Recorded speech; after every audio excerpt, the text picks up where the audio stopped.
Horizon Chance, UX, and this is the history of writing, where the story begins. Extra history by the channel Extra Credits.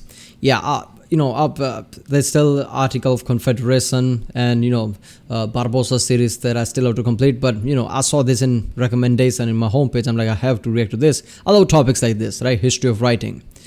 So yeah, I think history of writing. The earliest one we know of is from Mesopotamia. That's the earliest we know of. But then history and scholars realized that it originated different parts of the world at different times, like in China, right, in Egypt, place like this. So yeah, but it's gonna be fun to narrow it down where it really came from. I hope they do that in this video, so it's gonna be fun. How did the ancient civilization of Sumer, so that's Mesopotamia, first develop the concept of the written word? It all began with simple warehouse tallies in the temples, but as the scribes sought more simple ways to record information, those tallies gradually evolved from pictograms into cuneiform texts, which could be used to convey complex, abstract, or even lyrical ideas. So yeah, it's gonna be a fun video. Remember, if you like my reaction, don't forget to like and subscribe. Check out the Rick's Anti, there's a link in the description. Check out the cards for different places, the cards in. Yeah, let's watch it. On this show, we often talk about the history of people or places, societies. Rarely do we get to talk about the history of an idea. So today we're going to try an experiment. We're going to talk about the history of the concept of the written word. Yeah, they should do that quite often, right? I get it, wars and everything. All historian records of world events with, wars. So if you go past, centuries, even millennia, and you'll find the historical events are recorded from wars. Wars are the key points from where the historical events are recorded. So it's a history, it's fun, but still, I like topics like this.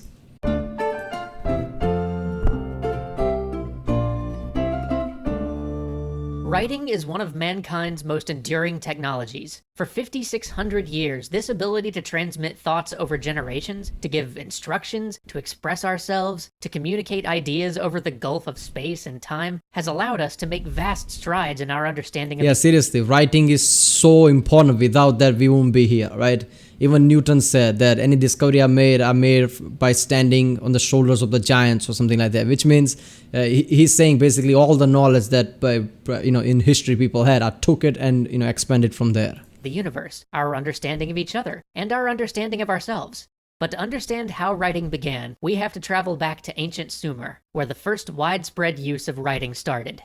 Look around, what do you see? Yes, you see the potters and the merchants, you see streets and gardens, but what do you see looming over all of it? The temples.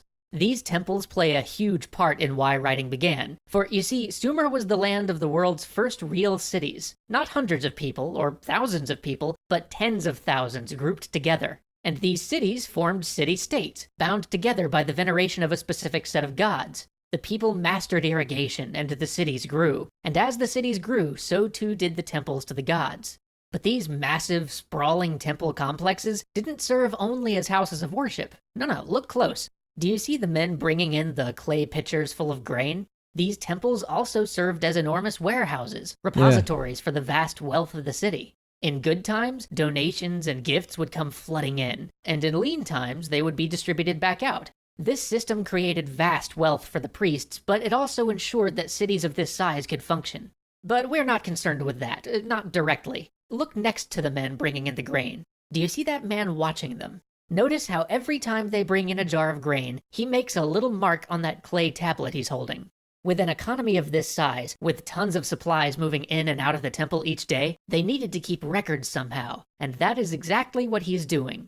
That tablet will later be stored so that priests can know what exactly they have on hand in their giant temple warehouse. But as much as tally marks have their place in the origin of writing, there's something far more interesting for us on that wet piece of clay he's got in his hands. You see, he's drawn a little picture of a grain stalk next to his tally marks, so it's clear that his tallies refer to grain.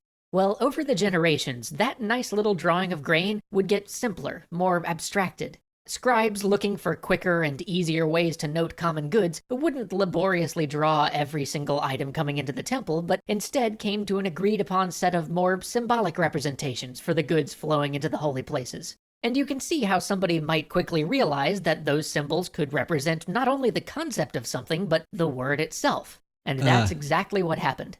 The symbol for a cow came to be understood. Oh yeah, that is true, isn't it? Yeah, in ancient civilization, the language usually came from symbols. That kind of makes sense. Like you build a civilization. Obviously, people found farming, agriculture, and that created civilization. People are not nomadic anymore. They can settle down, and then it becomes a civilization and a society where people need to put all the grains in one place, and it just all the logistic basically. So people have to note down things. They start to make symbols to remember things. It became more simple, and then that became the language. Not only as a representative Writing language, basically. The animal, but also of the word cow itself. But still, there's not much you can do with just a set of 1,000 or so nouns. And here's where a happy accident of linguistics comes in. You see the people talking around the temple? Well, if you could hear them, it would sound like everybody was just saying the same few words over and over again. And that's because Sumerian is a language where most of the words are just single syllables, and where concepts are built out of putting words together. Both of those points are important, because when many of your words are monosyllables, it's easy to go from thinking of a symbol as a word to thinking of it as a sound for that word. To go from thinking of the symbol for the U, meaning just the sheep, to thinking of it as meaning the sound U, and thus giving you the word for the tree U, or the person U. Once you do this, you're no longer drawing pictures for every word in the language. Now you're starting to think of those pictures as sounds, and stringing sounds together lets you build up all sorts of words. And once you couple that with the fact that in Sumerian, many concepts were built up out of basic words, so for example, sickle plus grain might mean harvest, there's a huge amount you can do with the concepts and sounds that 1,000 or so images represent. But we're not done yet, because the very medium the scribes were writing on changed how we write in the West today. You remember how our buddy in the temple tallying the grain was making his marks on a clay tablet? Well, watch him write. See how he's writing from top to bottom, just as you would if you were making a list. Well, that would soon change, because the problem with clay is that it takes forever to dry, and so if you accidentally set your hand down while you're writing from top to bottom, you could easily obliterate whole sections of the column you just wrote. But this risk is reduced if you start writing from left to right. But a lot of the people in the temple didn't like that innovation. It was easier on the scribes, but for the other literate folks who had to read it, they had learned to read from top to bottom, and so they didn't like this sideways thing at all. So what did the scribes do? Well, they simply rotated all of the characters 90 degrees so that a person could turn the tablet and read it from top to bottom just like they always had. Soon, people were just reading the sideways characters left to right. But because they'd been flipped, now they were even more abstracted, even further from the pictures and the things that they originally represented.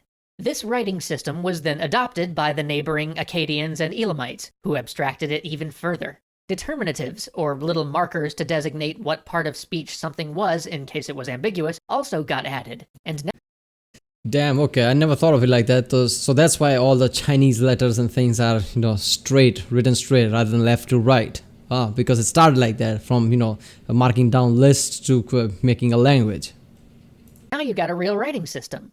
The original pictures, and even the pictograms they became, vanished entirely into wedge-shaped impressions and line strokes made by the stylus favored at the time, which means, instead of simply a handful of nouns to record storage lists, we have a system for writing that can give us things as abstract and lyrical as the Epic of Gilgamesh, or the Enuma Elish. So how do we know all this? Well, funny thing about clay, when a place is burned down and all of your writing is on clay, rather than it being destroyed, the writing hardens and becomes preserved. But that won't happen here for some time, so let's just celebrate what scribes like this one and the marvelous city of Sumer gave us. A gift that has lasted us more than 5,500 years. Writing. Now, since we don't get to do the lies episodes for these one-offs, I also want to point out that this is just the first place in history where writing achieved widespread use. Yeah. Later, it would be developed independently in Mesoamerica, and was almost certainly developed independently in China. Yeah. There's a great deal of contention about whether it developed independently in the Indus Valley and Egypt, although from what we've read, which admittedly isn't nearly enough to form anything more than a layman's opinion, I'm more in the camp that both of these groups inherited the basic concept from Sumer.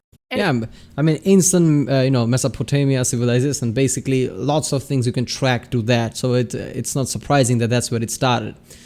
But damn, I never thought of it like that. All the, Chinese and Mandarin and everything they write is, from top to bottom. I thought, why like that? Because of this, right? Because it adapted from this. People start to make a list of how much stock they have, and then from that it just became a language. And people got used to reading like that, so yeah. Anyway, let us know in the comments if you liked this little experiment and are as interested in the history It of was ideas great. as the history of societies and peoples. If so, we'll try to do this from time to time. Who knows, maybe we'll even cover how we moved from the Sumerians writing syllables to that incredible tool, the alphabet, that most Western cultures still use today. See you next week. Yeah, this was great. I hope they do more things like this, because I get it, wars and everything, right? Roman Empire, this and that, Napoleonic Wars, everything is great. But I like, when they go into investigation mode and try to find things, history and, scientific thing mixed together is fun. Right, people, that was the history of writing, where the story begins, obviously Mesopotamia, but I guess as we go in the future, we'll find more and more things as technology goes better.